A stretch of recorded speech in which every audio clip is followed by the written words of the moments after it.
ਸਿੰਧੂ ਜੱਟ ਪੰਜਾਬ ਦਾ ਤੈਨੂੰ ਪਿਆਰ ਕਰੇਗਾ ਐਡਾ ਲਾ ਕੇ ਤੈਨੂੰ ਹਾਰ ਸ਼ਿੰਗਾਰ ਪਿਆਰ ਦੀ ਬੋਲੀ ਬੋਲਾਂਗੇ ਲਾ ਕੇ ਤੈਨੂੰ ਹਾਰ ਸ਼ਿੰਗਾਰ ਪਿਆਰ ਦੀ ਬੋਲੀ ਬੋਲਾਂਗੇ ਓ ਅਸੀਂ ਪੁੱਤਰ ਹਾਂ ਜੀ ਜੱਟਾਂ ਦੇ ਪੰਜਾਬੀ ਬੋਲਾਂਗੇ ਓ ਅਸੀਂ ਪੁੱਤਰ ਹਾਂ ਜੀ ਜੱਟਾਂ ਦੇ ਪੰਜਾਬੀ ਬੋਲਾਂਗੇ।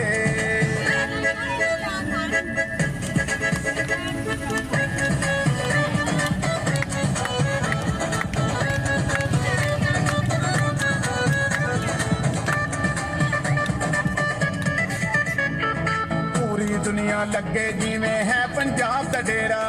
ਪੂਰੀ ਦੁਨੀਆ ਲੱਗੇ ਜਿਵੇਂ ਹੈ ਪੰਜਾਬ ਦਾ ਡੇਰਾ ਵੇਖ ਪੰਜਾਬੀ ਗੋਰੀਆਂ ਕਹਿੰਦੀਆਂ ਐ ਮੇਰਾ ਉਹ ਤੇਰਾ ਜਾ ਕੇ ਸੱਤ ਸਮੁੰਦਰੋਂ